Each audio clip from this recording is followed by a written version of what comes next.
Right, Dave. We'll start all over again. Well, let me welcome you to meeting number 1244 on this Monday, the 15th of January. And we're very obliged to Jim Noble for letting us have our meeting here, considering the issues that Rod has been involved with in terms of finding another venue. This is a wonderful, wonderful to be able to be here.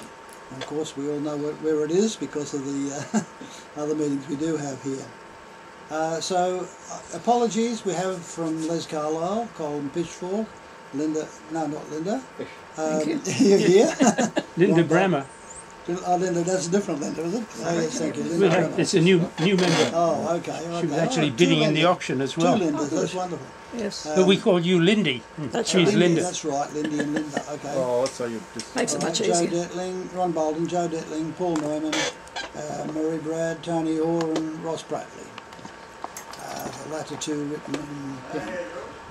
So, yes, once again, thanks Jim for allowing the use of this room. It's all because the Roseville Club no longer opens on a Sunday. That's a forever thing. And in March it's going to go undergo renovation, so we can't have any meeting there, I think, between now and here. We are looking for a new, or Rod is looking for a new venue.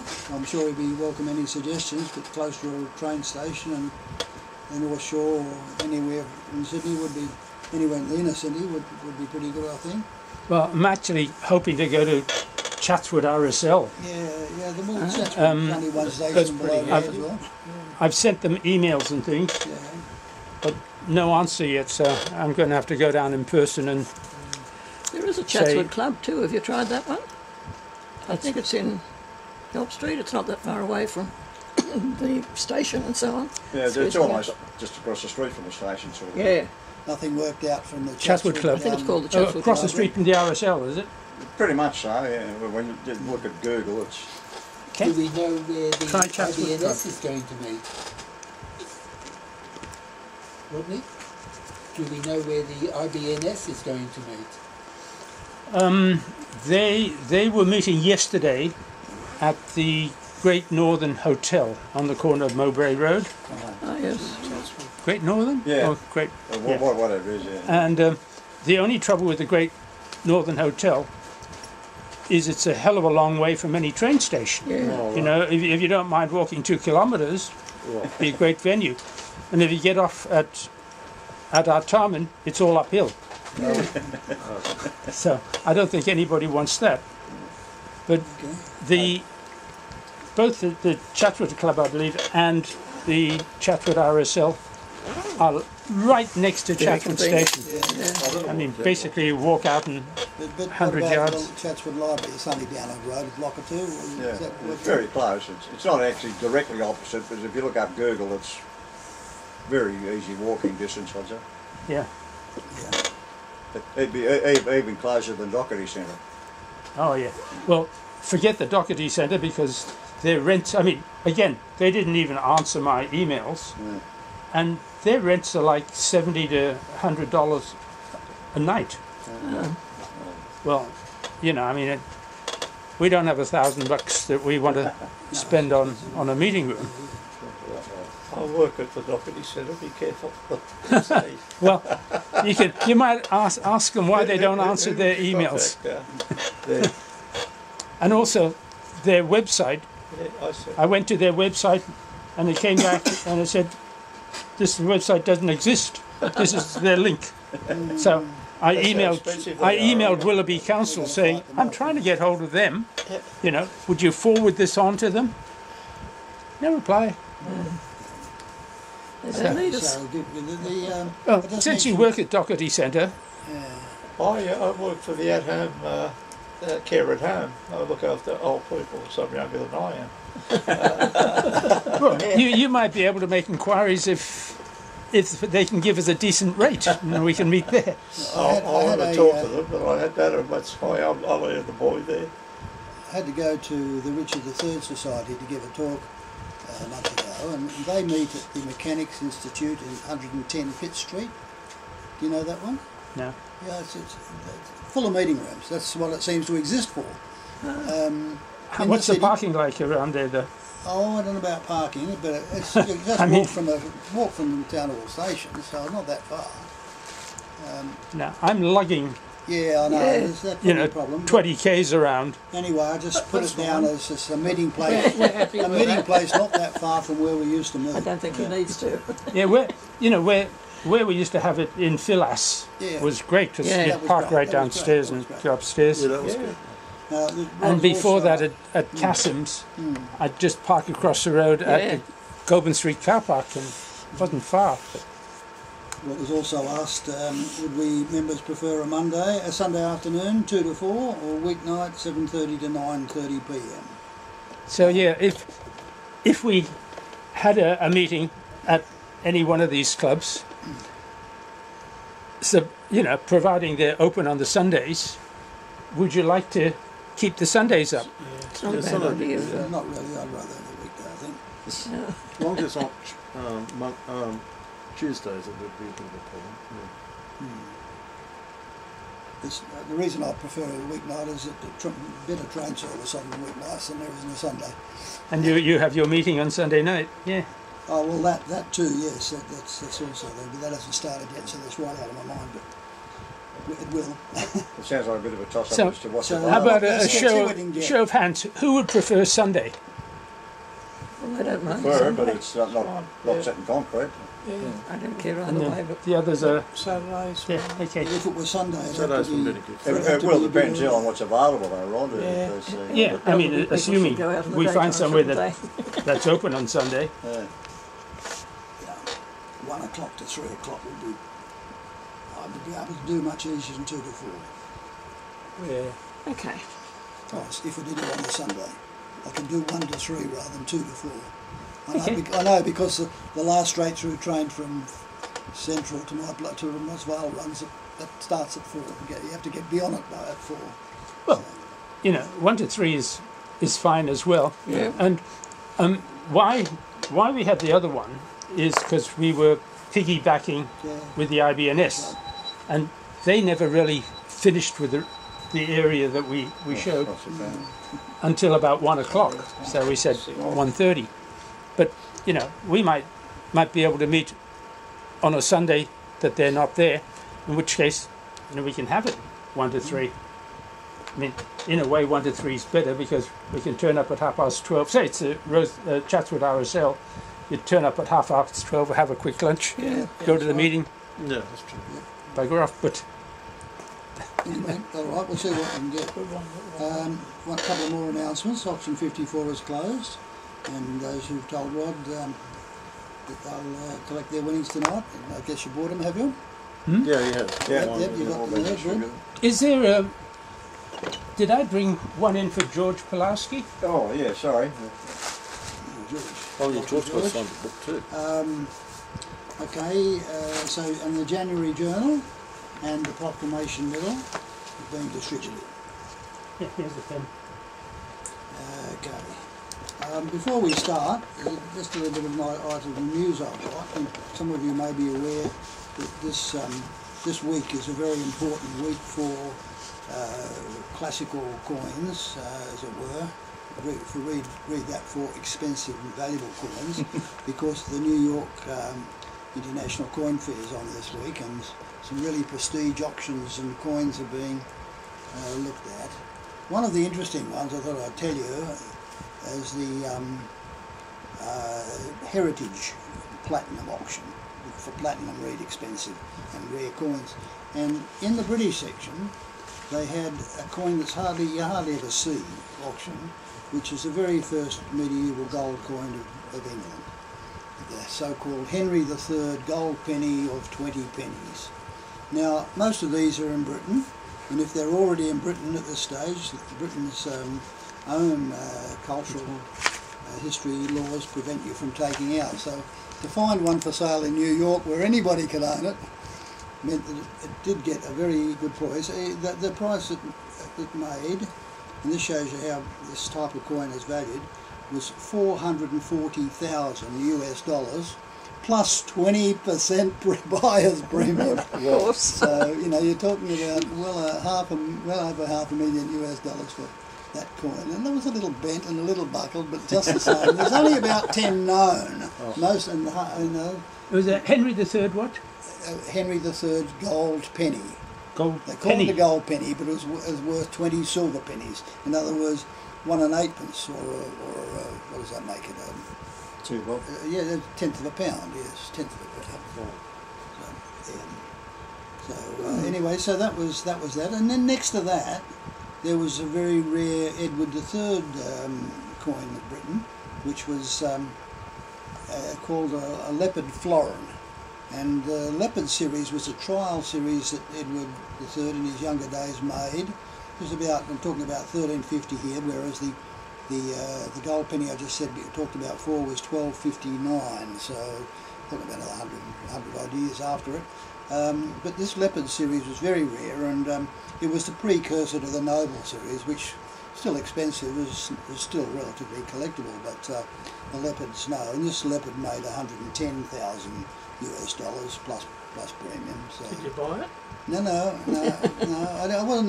No, look, I looked at it and I thought, no, I'm not going to stay up for that. I'll read the prices in the morning, which I did. But funnily enough, those two weren't the most expensive coin in the auction. Oh, There was this Simon, I'm just writing his name now, but De Montfort? Thomas Simon. No, Thomas. He created this penny, this 2 and 6, no, crown, petition crown, which he wanted to propose to King Charles II. So we're talking about a milled coin here, which was to be, you know, his proposal for how the 2 and 6pence should look like. Yep. And they're very rare, and it's a pattern. This one went for a hammer price of $880,000 plus premium. We're talking about $1 million coin there. $1 million. Yeah, well, some people are richer than all of us, right? It's a logarithmic scale in terms of wealth. And clearly someone who's prepared to tuck that away and not even notice it. But I'm sure they'd be big bragging rights go to the ownership of these. And yeah, so anyway, I thought you'd be interested to note that really rare coins, also ones of historic and beauty, do fetch money. And after they were auctioned, it was just a mere collection of gold 5 guinea pieces, you know, at $40,000 a piece. Nothing. Small change. Seems so after that. Funny, talking about small change, I have sometimes tuned into the heritage auctions, and I remember the auctioneer, the way they go is up in sort of by the thousands, and if someone wants to bid something else, he just says 1,000 and small change, and that was his phrase. So yes. Anyway, that's my little item of news, and I'm sure there'll be many more rare coins that change hands in this week. So tonight we've got the topic is members' choice. So anyone bring stuff in to talk about? Yep. Well, I've got a latest acquisition. Okay. Well, I've got some about 5, probably a little more, and also a latest acquisition too. So. Who else? Did you bring anything, Matthew? No, I did not. No. Grant, I brought a few. You got a few? I've Grant, got you one. got a few? All right. Who'd like to go first? No one on that side? You've got the tray. I'll give you the trophy, so I thought you wanted to start. Oh, all right. Well, but that's, yeah, okay. Good. Well, that's good. I can leave early. I I might have to. I've got to leave at 9. I will get a light. Okay. Look, why don't I just put them out? Do you want to... Oh, he's got his camera. Yeah, I'll put them out, and I'll... But they're more recent. That's unusual for you. that is, but it tells a story. It's a beginning. It's not really something that's... You know, Unusual for you. I do, you're right. But I want to... It's the topic of the coin, subject of the coin that I want to talk about. And this is a big whopper. And then just a few bronze coins. He does have a character. I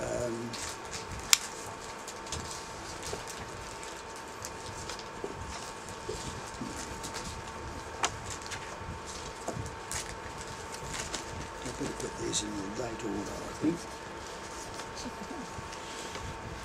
north must be from the centre.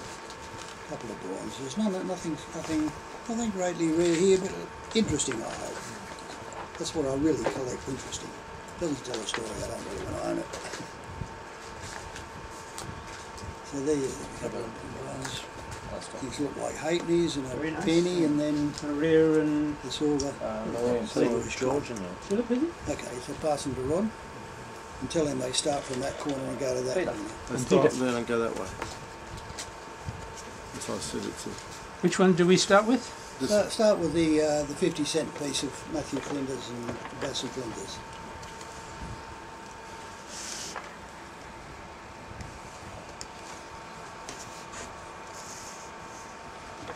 And then do back and front too, but the obvious is no surprise. No, isn't it? It's a common coin. It tells you that. Because what I want to say while I was getting organised is that the 18th century and very early 19th century history of the discovery of Australia. Oh, it really is. And not so much about the Captain Cook early voyages in the first fleet, but how it was explored from then on. So let's go up to that's it, yeah, where it says 50, that coin there. Because, yeah, do we see the 50 there? Is that focus or is it just me? Bass and Flinders 50 cents? Bass and Flinders 50 cent. That's 2018, was it? No, sorry, 1997. That's Yeah, it, 1997. Celebrate. And it commemorates the discovery of Bass Strait and the circumnavigation of Tasmania by that pair of people. Bass was a medical man and Flinders was a sailor, and together they made this discovery of the Bass Strait. And Flinders joins us, and mainly Flinders I want to talk about. Flinders actually had 2 trips to Australia. The early one, he came out with Bass, and they met on the ship, as he was a lieutenant on the ship, I think, and he was the medical man, and they got struck up a friendship. When they got to Sydney, they started tootling around and discovered things like the Georges River and Port Hacking and a few things like that, and went up and down the coast a bit. And then they got into this slightly bigger ship than that they called. There was a Tom Thumb they were doing that. Oh yeah, we got a lagoon named after him, right? And then they went around anyway and got that, did that, and then back to Sydney, and then Flinders went home. So that was the end of George as far as Flinders was concerned. He came back on a ship, the Investigator, a couple of years later, and essentially circumnavigated Australia. And starting off with the southwesterly point of Western Australia, Cape Buren, named after the Dutch ship Buren, which means lioness. He explored along the coast of the Great Australian Bight till he came to Spencer Gulf. He's credited with discovering both gulfs, Spencer and St Vincent, and he went as far up Spencer Gulf as he could, where he saw this great big mountain range, which ended up being named after him, the Flinders Ranges. So that's how he got his name to it. And then he came back and... Didn't they also have a cat on the ship? Yeah, his cat was the big thing. Over here on the wall. They had a statue of him. Oh, right. I don't know. You could be right there. Flinders a kitty cat. Yeah. Yes, anyway, so the interesting thing is that he also discovered Kangaroo Island, of course, and that's where they got this plentiful meat supply from slaughtering the odd poor native animal. And at the same time as this was going on, the French were busy too, and Napoleon, you remember that medal that Jimmy showed last meeting before, the November one? Showed the Napoleonic medal, a picture of Napoleon on one side and the attributes to the Baudin or Baudin voyage. And he sent this fully equipped with scientists and botanists and all that to discover the coast of New Holland, as he called it then. and Bowden came down, and Bowden took a similar route to Flinders, but he didn't, instead of sargagging the coast and finding all these wonderful things, he just took a shortcut straight from Cape View into Tasmania and spent his time charting a bit of coastal Tasmania, and then went to Sydney, where he bought some provisions, and then he started his coastal trip back. He was going to go north, but he decided no, he'd go south again. He went to south, and by the time he got to South Australian waters again, lo and behold, who should be bumped into at a place called the Counter Bay but Matthew Flinders. So they exchanged salutations and both agreed that, yeah, our countries are probably at war at this stage, but there's no need to do anything about that. And he told Bowden where he could find lots of kangaroo meat, which was Kangaroo Island, and Bowden thanked. So Bowden was a bit disappointed that Matthew Flinders had discovered all the features of southern Australia before him, but nevertheless he once again went back to Sydney, and he decided then that he would try and go right round Australia. So he did. He went back again along the southern coast and up Western Australian coast, and by 1803 he got to a place, a big gulf, which he named Joseph Bonaparte Gulf. Does anyone know where that is? If you think of the map of Australia, that's sort of on the west of Darwin. There's this big gulf, and it goes to, and the main town on it is Wyndham. Can you imagine that?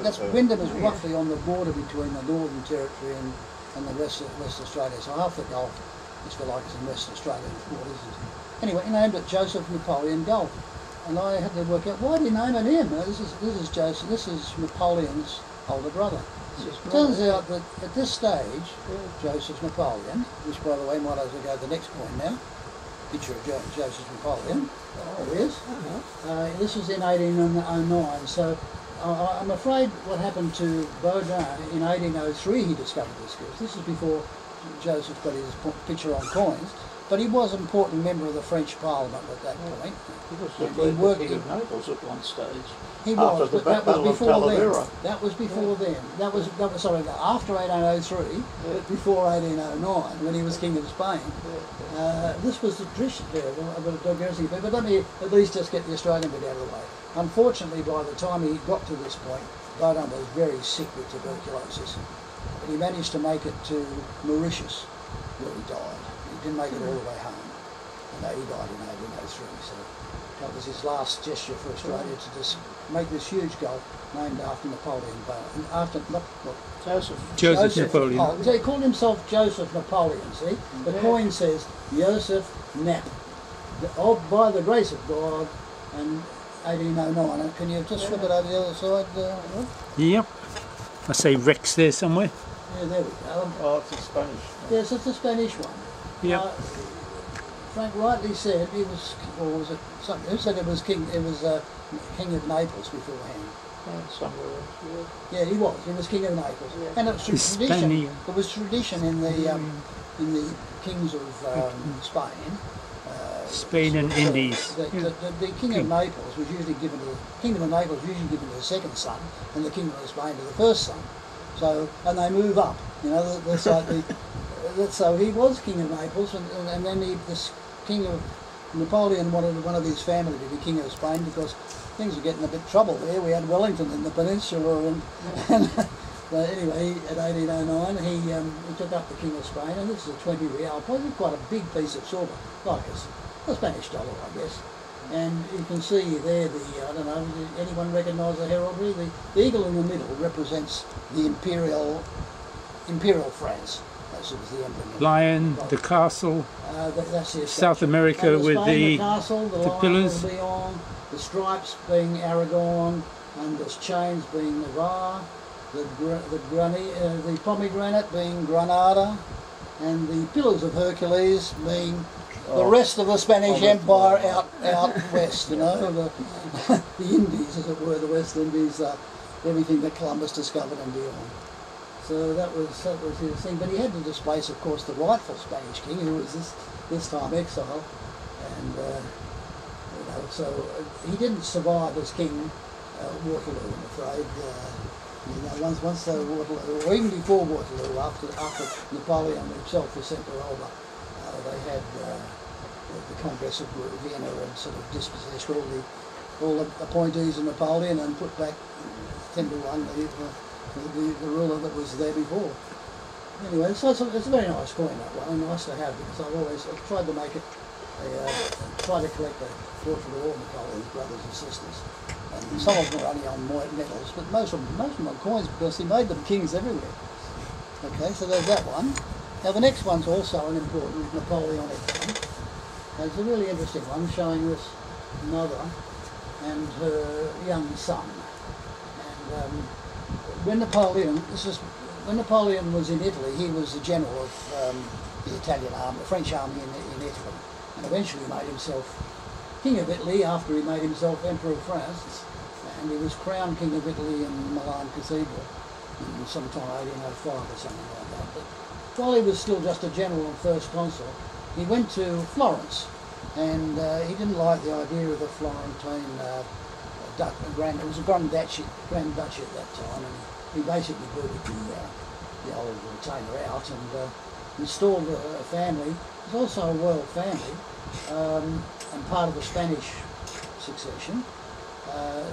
And the father and the mother, they had this little boy, and then the father promptly died. The mother was in fact an infanta of Spain, and the little boy was king of Etruria. The kingdom of Etruria was something that Napoleon created by himself, all out of nothing. Well, not out of nothing, but it's capital Florence. And it tells all the information there. So it's a big, heavy thing. Just want to flip it over on the other side because there's a bit of heraldry there too. It's beautifully struck coin, this. Oh yeah, that's nice. It's beautifully struck.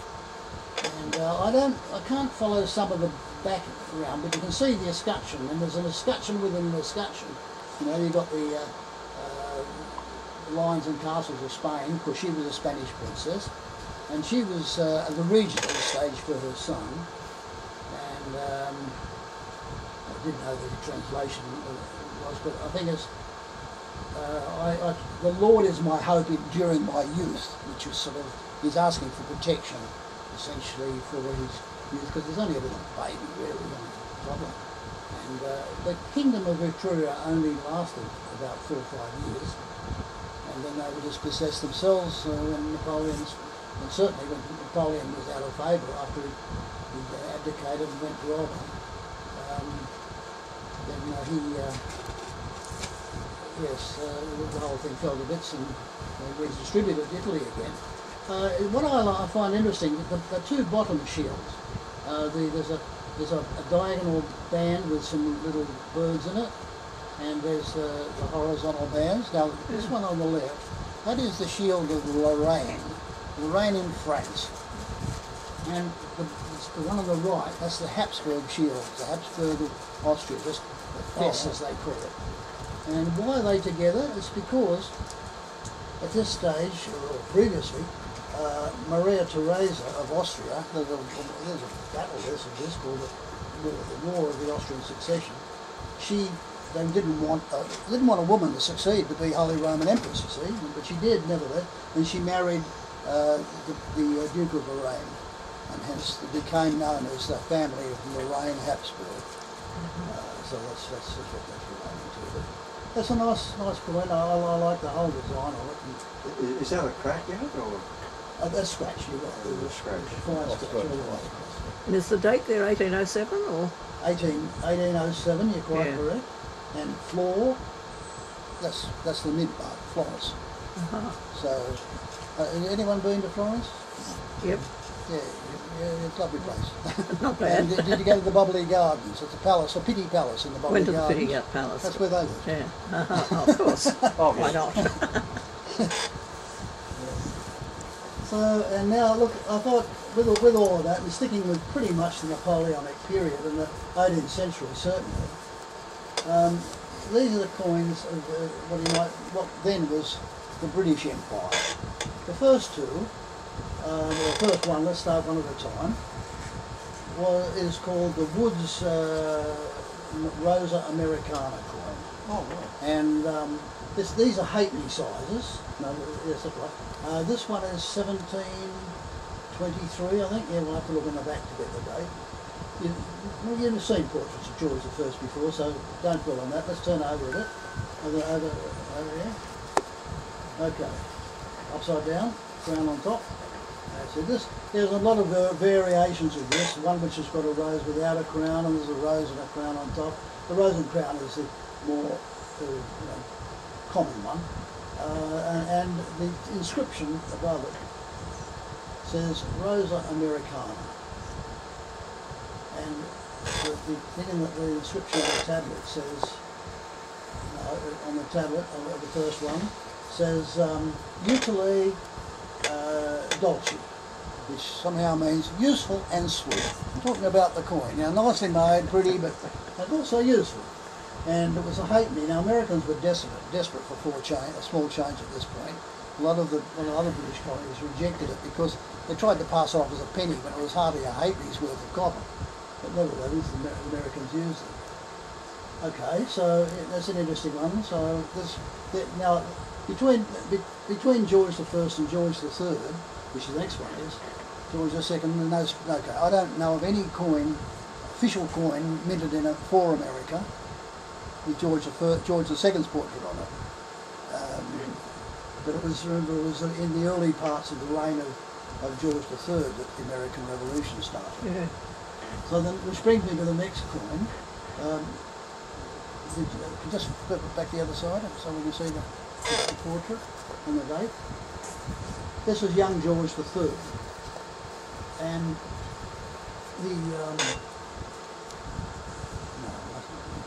just Rex. No, that's all. Sorry, that's young George III. Very similar to the portrait on the Northumberland shillings. This is once again only a halfpenny size. The other side now. The Parliament of Virginia petitioned London to make some coins for them. All of these were minted in England, by the way. No US mints were involved in any of these things. And thereby lay the whole line of contention about why they had the revolution.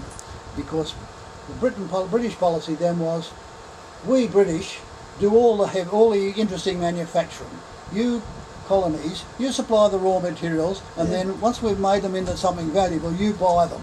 That was the way it worked. And the Americans weren't having any of that. They thought it was all right for the Indians to do that, but not the Americans. They wanted to be, they were industrially active. And they wanted to get the added value. Available. Anyway, so the state of Virginia asked this coin to be made, and they sort of ordered it. I've forgotten the number now, but quite a big vintage. And this is one of the only coins I know where it has an American colony on it, Virginia, around the edge there. It's not the arms, the coat of arms are royal arms, they're nothing to do with Virginia, but nevertheless, and that's 3 years before the revolution started in earnest, or 2 years. They started in 1775. Next one. So 2 American coins, made in England, but. Oh, that's the reason why Australia. George III was still claiming France there. Next one. Next one. That's it.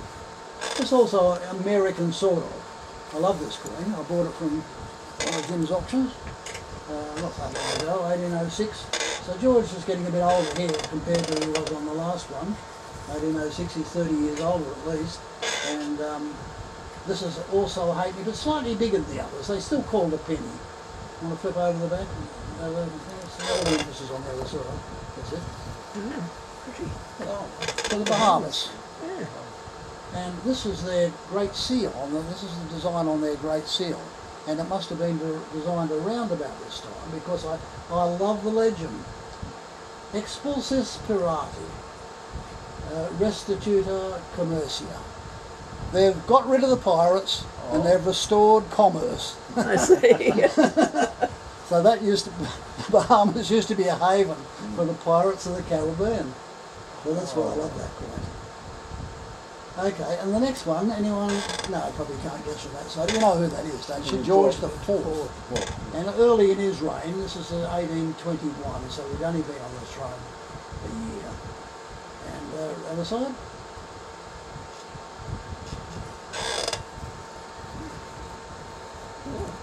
It's going to be India, is it? Ceylon. Ceylon. One Rix dollar. What is a Rix dollar? What is a 1801. Rix dollar? You may well ask. Anyway, see, 1821. This was meant to be 21. and I'm pretty sure this is a right-arm design. Oh, no, it might have been, Pastrucci. You know, Pastrucci, the guy who designed the St. George? Dragon. I think he was involved at this stage because he was a particular friend of George I from George's old days as the Prince Regent. But anyway, but interestingly, this is the question, how did Britain get Ceylon? And when did they get it? Well, the answer is 1802 it got it, and it had to fight the Dutch for it. And why was it fighting the Dutch?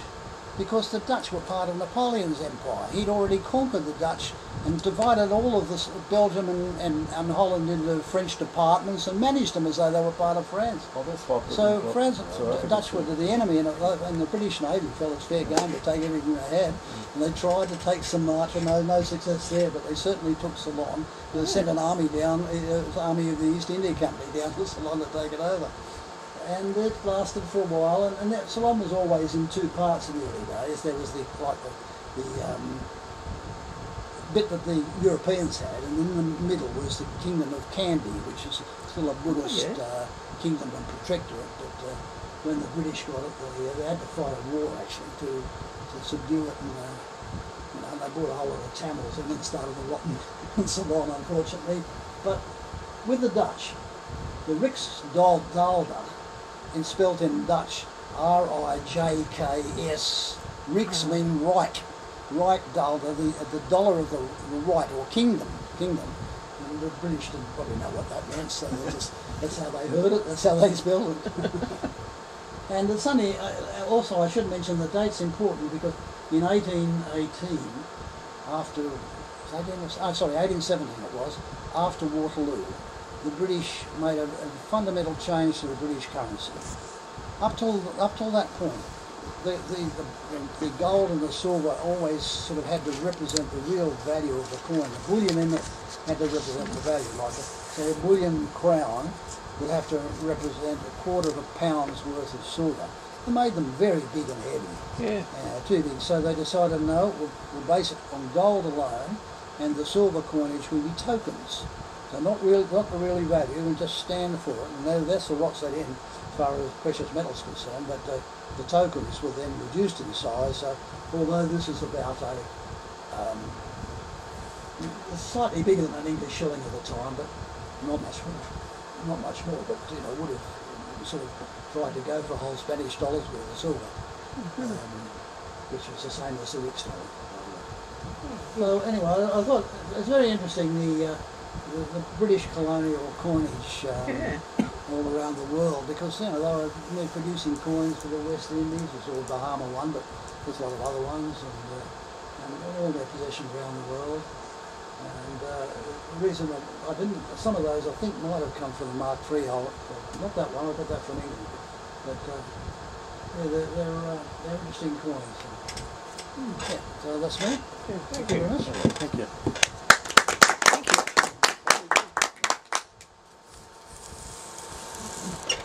Who loves it? Frank, you want to go? Yeah, I can have You want them back again? Or it. Oh, we got the number one. We'll get it. Right.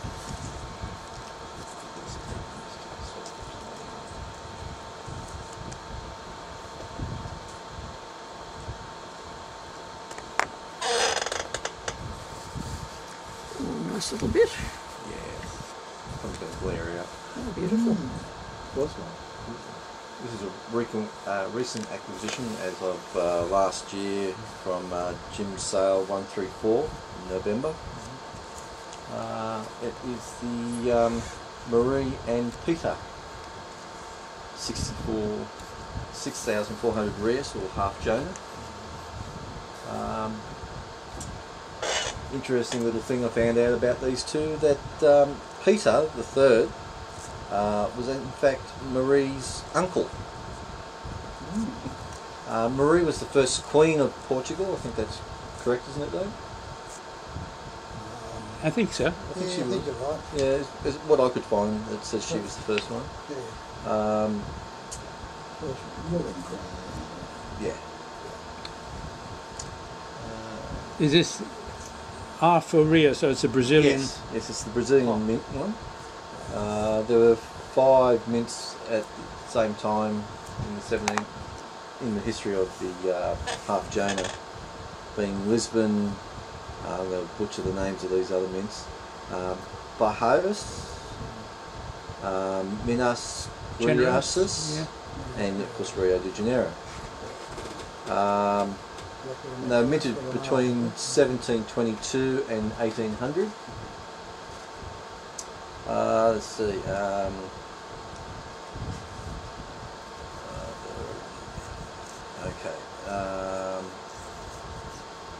They ruled together from the 24th of February 1777. Peter passed away on the 25th of May 1786. He was buried in the Parthenon of, this is going to be a good one, Vaganis, is that correct? Something like that? How would you pronounce that? Briganzas. Somewhere in Portugal. Then Marie continued until her death in the 20th of March 1816, ruling. Now, she was in Brazil when she passed away, so she was buried at Our Lady of Help in Rio. Then she was taken back to Spain and reinterred, I think that's on the 18th of March 1822, and Estrela, she was interred at Estrela Basilica, Lisbon, Portugal. And on the reverse of the shield, our president was talking about when Portugal was formed, and the little shields in the middle there represent the 5 holy wounds of Christ. Alfonso,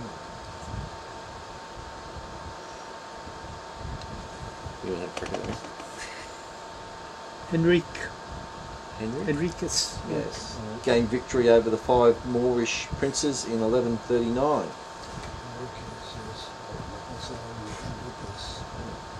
The proclamation value at the time was £2, and that would take the average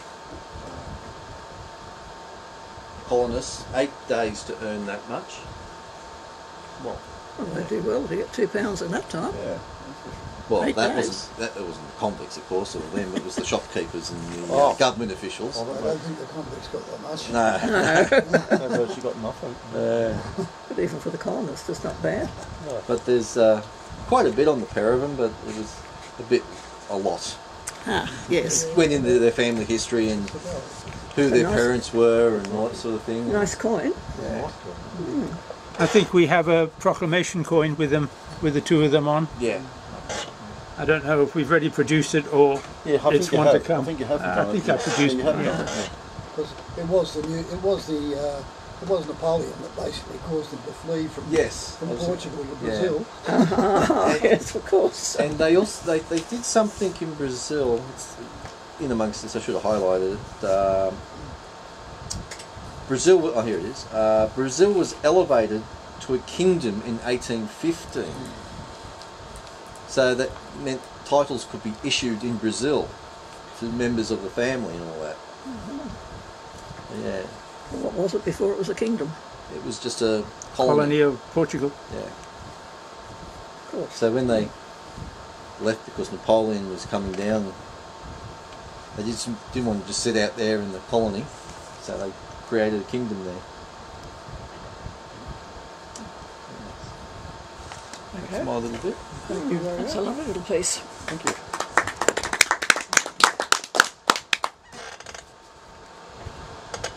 I now have 2 of the Part of your proclamation series. Yes. Congratulations. I'm jealous. Frank, did you have some? This is another recent acquisition.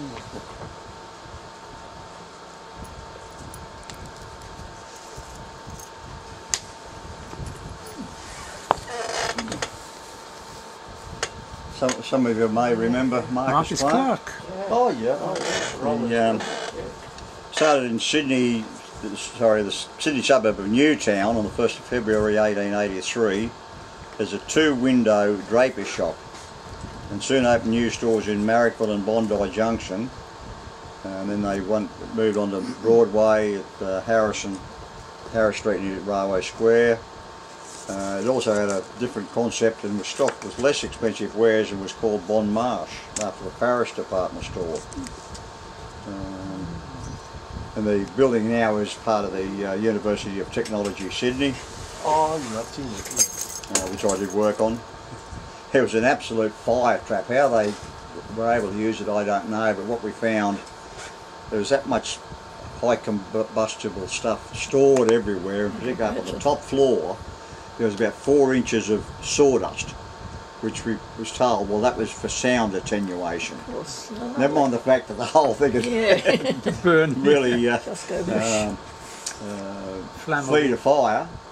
Now, unfortunately, I don't know why there's a hole. And look at somebody in their wisdom has decided to punch a hole in it. On the other side. And I reckon Marcus Clark's early experience in Newtown may have alerted him to the advantages of regional and suburban retailing. Although a number of retailers opened branches outside the city after World War II, Marcus Clark & Co.'s growth was unprecedented. In 1915, Sands Directory listed stores in Newtown, North Sydney, Armidale, Dubbo, Goulburn, Gunnedah, Inverell, Lismore, Lithgow, Narrabri, Newcastle, Nowra, Tamworth and Wollongong. So they're certainly spread out. I didn't know they had branches everywhere. Yeah, well, I didn't realise that until I saw this myself. However, they could still provide customers with personalised service and competed directly with city retailers like Anthony Horden and Sons, which made large profits from the lucrative mail order trade. Country customers could order goods and have them shipped from Marcus Clark's city stores, conveniently located next to the parcels office at Central Station. Oh, of course, yeah. I can remember as a, I was going to say a kid, but I know what the word kid, in Ballina where I was brought up, the traveller coming around with his little order book and his catalogue, and yes, here, Mrs. what would you like, and it'll be delivered in about a month's time, and all the rest of it. So they were, in a way, I suppose you might say they're almost a forerunner of Harvey Norman, because they stocked, you name it, sort of thing. They had everything. No TVs, of course, and that sort of thing. So a little bit more history there. Then this Railway Square closed in July 1965. Another son, Timothy Marcus Clark, was educated at the Scots College and Harvard Business School. He was a director of Marcus Clark and Walton's, who actually took over the building at one stage, apparently, from what I could gather here. With the changes the retail scene in Australia in the 1960s, Walton's bought out Marcus Clark and followed by other department stores such as Anthony Horden and Sons and McDowell's. Now, I didn't realise that they'd bought all them in. And then there's just a little bit here on the catalogue that I think I was talking about. There's a cutting from, I don't know what the paper was, but whatever it was. Oh, sorry, yeah, the Friday the 17th of March 1911, Coolamon Farmers Review, page 5, Our Travelling Salesman. Our Travelling Salesman, this is the title of a magazine which will be published in a few days by the big Sydney house of Marcus Clark & Co. Our Travelling Salesman will be issued every 3 months, the first production running into no less than 154 pages. So you'd have to spend time picking out what you wanted. And containing a fine array of reading matter, yarns, jokelets, cookery notes and a big variety of information of the kind that is constantly needed. Our Travelling Salesman also presents in the present issue the latest correct thing in millinery, costumes, blouses and skirts, and indeed all the class of goods to be found in a large store. The great Emporium near Central Railway Station has spent a lot of money over this excellent publication, a copy of which may be had by any customer of the firm who will take the trouble to ask for it. The firm's address will be found on the advertisements on another page. So it's, and on the back it also commemorates the opening of the Harbour Bridge. Yeah. So I'm still trying to figure out whether that's somebody's drilled a hole or shot a very small projectile through it. Because it's not like a drill hole. Somebody had their reason for doing it. Looks a bit like a drill hole, doesn't it? Yeah, but it's sort of rounded as more of a punch hole, but anyhow. Look, I'm not sure too much about the details here, and whether it's the Marcus Clark or a relative, but he had a big coin collection. He was a coin collector. And I remember in my early days when I first started, one of Jim's early auctions, when it was still part of, Spink, I bought a little sort of collection of Roman Republican coins, remainder, ex-Marcus card collection. So, I wouldn't be surprised. Yeah, no, well, he had the money to it. The coins that keep coming through to start with, so get him interested. Probably would have been bidding at that heritage auction I talked about if he was still alive. I'm not sure, but I think he was a member of the society. I don't have. Jim would be able to. I don't have the record. He was. Jim's nodding.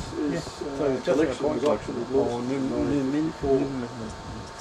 And then later on his son Tim had the rest of the collection, sold it to Max Stern, went through the coin review.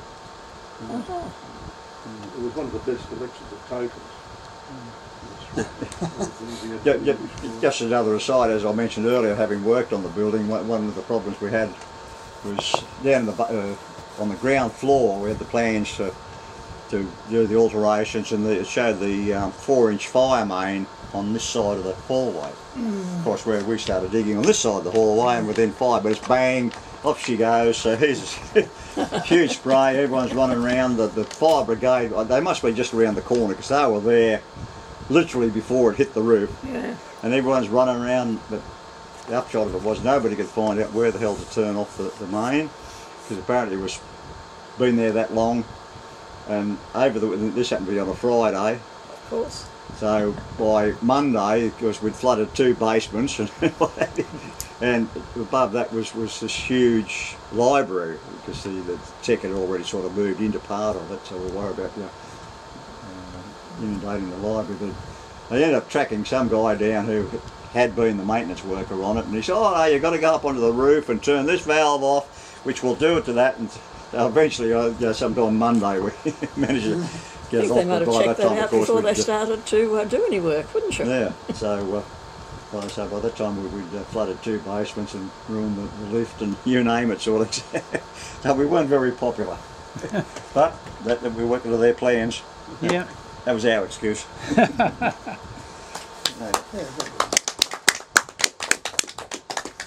Okay, I brought in a few lots.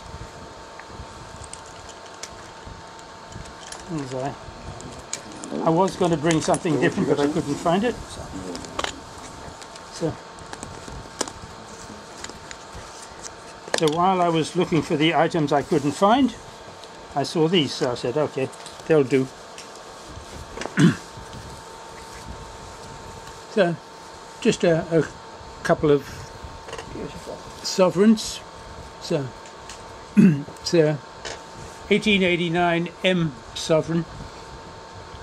These sovereigns came from the wife of a friend of mine, and my friend, we sold all his father's collection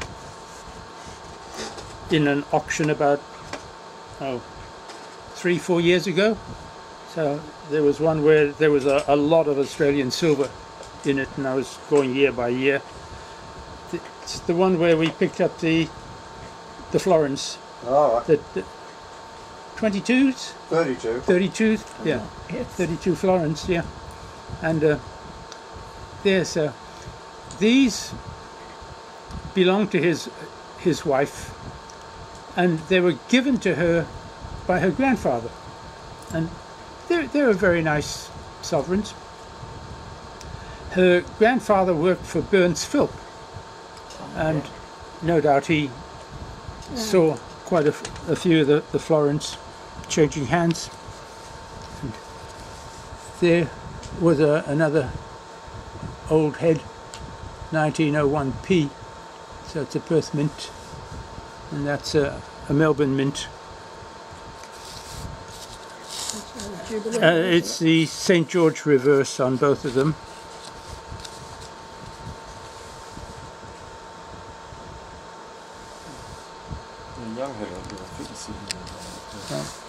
The other gold piece I had was this one, which is upside down. It was for the Commonwealth Games in Brisbane, so 1982.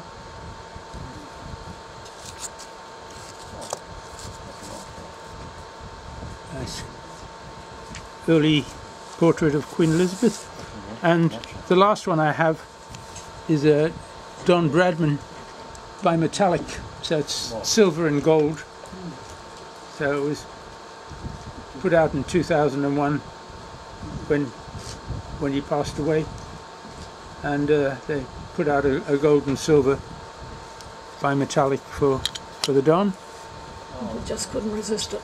Yeah, and put $20 on it, but of course it cost a lot more being silver and gold. Yes. But it has a token value of $20, and anybody who could get one for $20, yes. Well, good luck to you. Even in our auctions you can't get it at that price. And that's all. What I had planned on showing you was some Chinese silver dollars I had. And these were a little bag of silver dollars, sort of in an oilskin bag, and they belonged to my mother. And family lived in Shanghai at the time, and Mum had 100 Chinese silver dollars, all the dollars. Nice. And when the Japanese started the war, they were all interned, and Mother gave the 100 silver dollars to a Chinese friend of hers to say, you know, look after it for us, and perhaps if we need anything, you can, you know, get it and smuggle it into the campus somehow.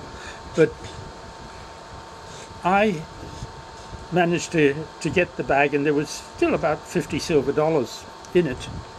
And so these were pre-World War II, so, you know, I mean, I think they're genuine, you know, not imitations, but, you know, there were still imitations around in those days. But I had planned to bring them in, but I couldn't find them. I think I know where they are, but it'll have to be another time. So, very interesting when we see it. yeah. The thing with those silver dollars is they all had a chop on them that was in purple. So they must have gone through a bank. The bank must have weighed them for purity and what next, and put this chop on. And I think early on I tried to rub the chop mark off, so I hope I haven't scratched them too much. We do in our That was sort of yes. before I started collecting coins. So well, we will find out. But George has some? Great. Come over here, George.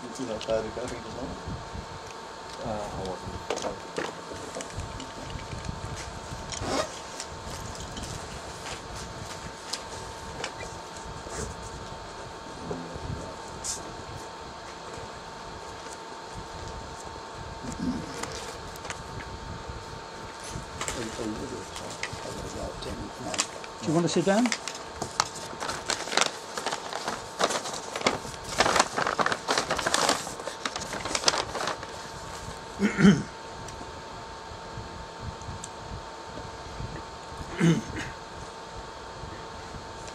The last Friday of September 1980,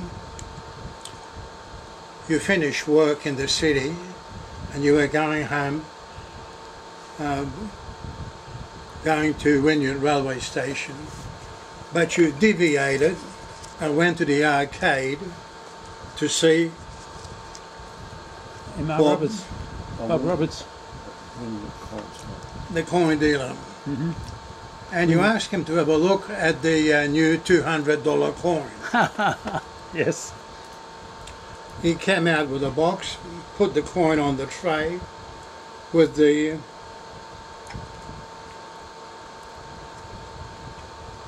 all the data. You had a look at this beautiful piece, 10 grams of 22 carat, that's 91.67 pure gold, with the koala on the reverse. Oh, that's the first one. The koala is the work of Horst Hahn, who specialises in animals on coinage, and there was 14 of these with 10 of them with different animals on them, all by Horst. The obverse, Queen Elizabeth,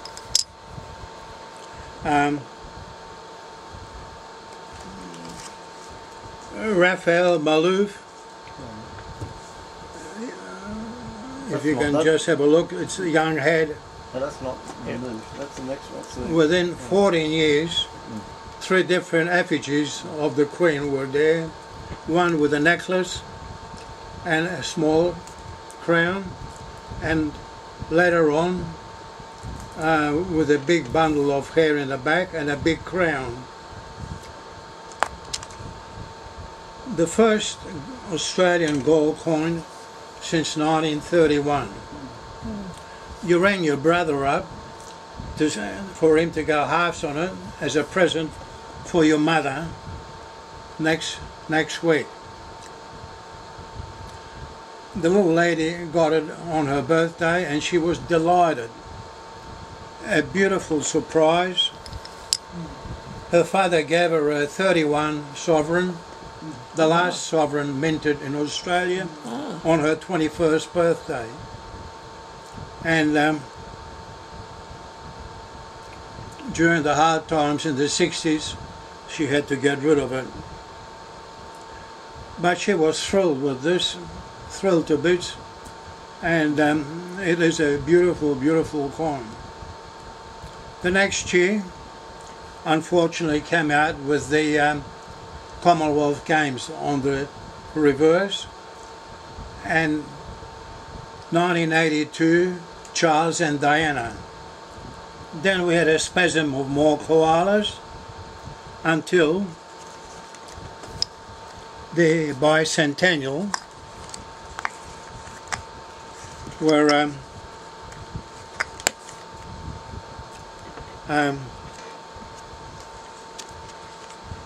and a new reverse came out.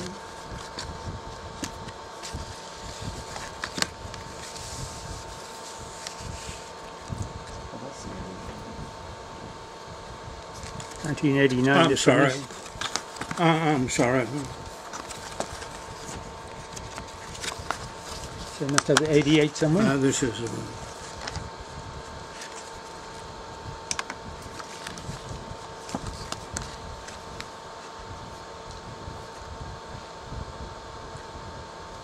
$88.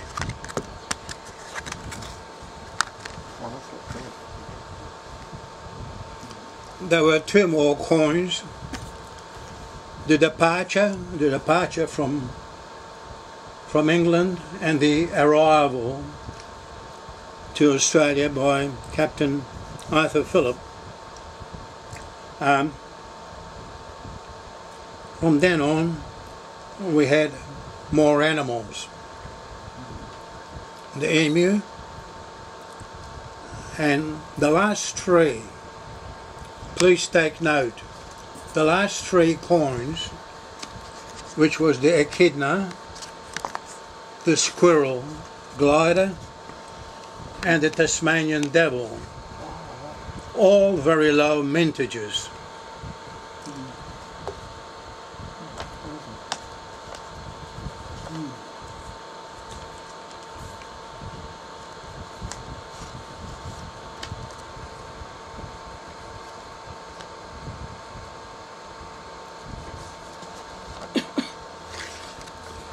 This is the Glider. squirrel glider. Only 3,014 coins minted. 3,014.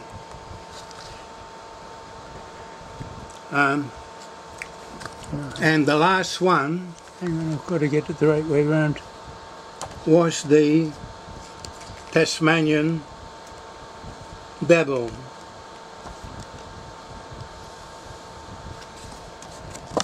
Which is a very obnoxious, ugly, pugnacious animal, and only under 5,000 of those were minted.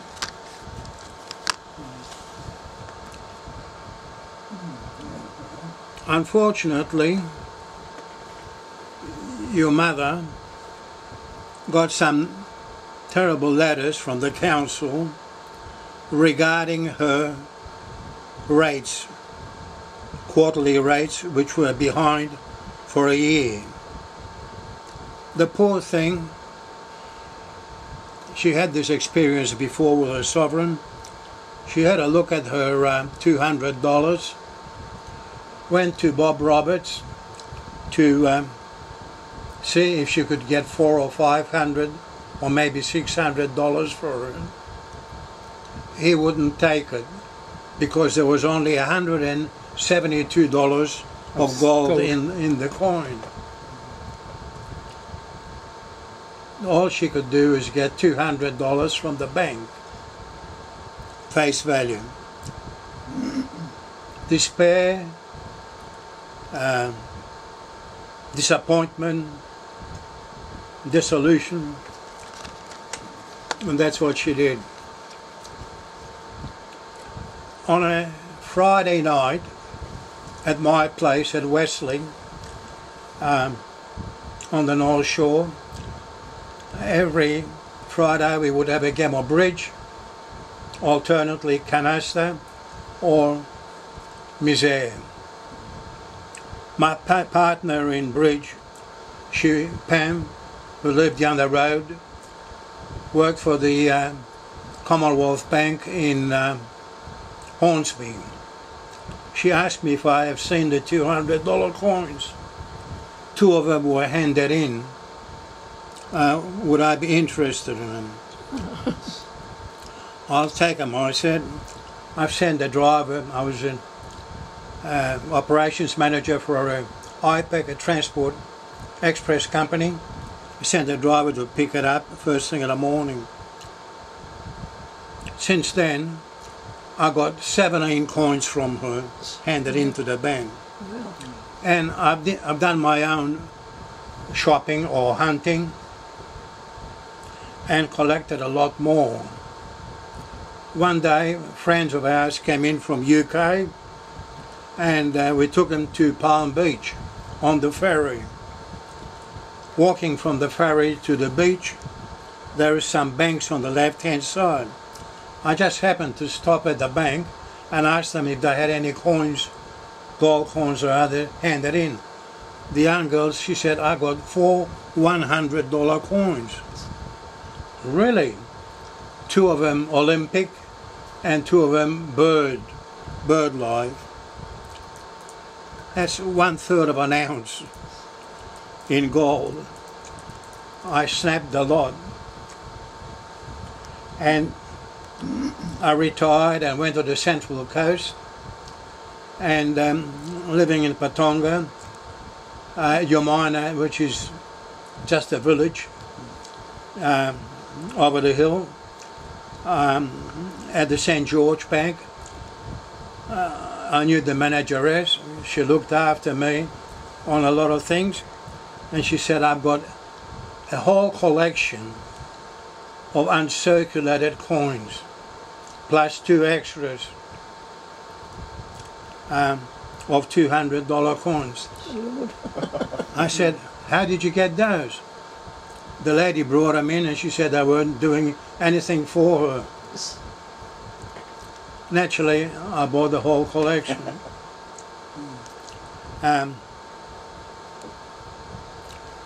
my friend Frank Skalski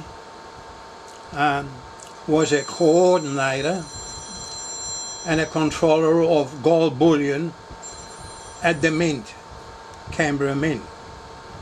And he told me that the last of the mintages, the 1994, in 1994 onwards to 1995, the shelves were full of unsold $200 coins.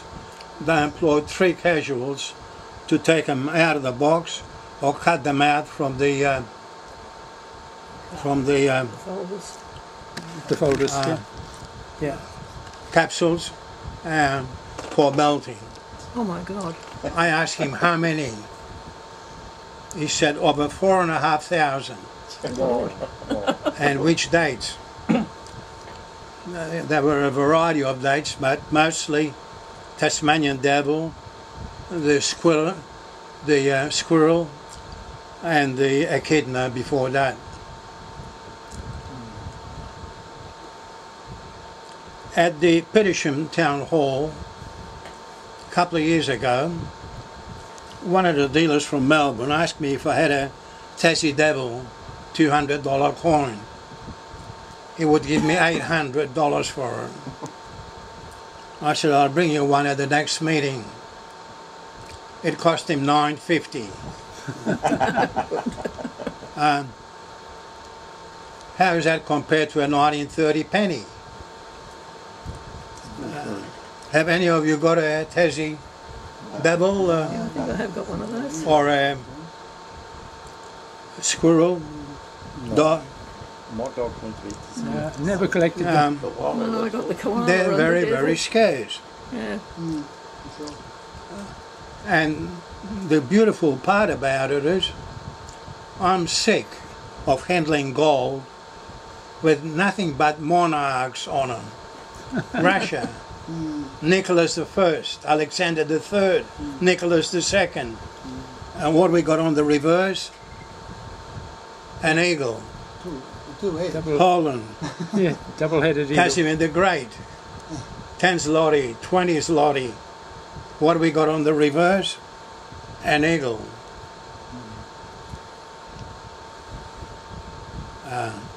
Austria, Franz Joseph. And what we got on the reverse? An eagle. Prussia, Kaiser, Frederick II. Bavaria. What do we got on the reverse? Eagles. USA. Coronets, liberties.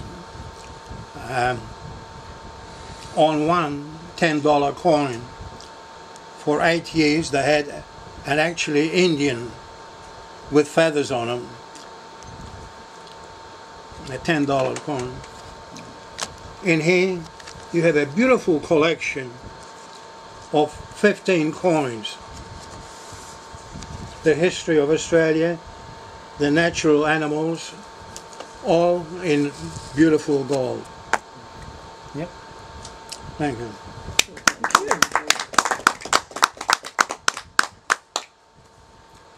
You're lucky you got them when you did. Yes, also. What about from the Mint? What about those 4,000, George? How many did you take? They melted them down first. For a long time, the animal ones were selling for about $220, Yeah. $240 was the sort of price They there. never moved, really, did they? Gold is as an element. I mean, as metal. It's a funny. It moves in funny ways. Yeah, but today But it's on so much average, more. it keeps pace with inflation. On average, but sometimes it just sits there for 10 years not doing anything, and then suddenly, you know, some event Takes off causes for a it while, to spiral. yeah. But at the moment, gold is selling at what? It's over 3,000 Australian dollars an Yeah. ounce, right? Over 3,000. And a lot of people predict it's going to go up. And you have things like the war in Ukraine and now the Gaza war and all that. Those sort of events stimulate gold and suddenly shoot up. So. But then it can hang around for not doing any movement for years and years and years. So it's sort of nobody's used to gold as money anymore. That's the trouble. Used to be. Anyway, look, that's it. Nobody else. So we adjourn for supper. I'm afraid I'm going to have to go now. Yep. To leave you early, but I do wish you all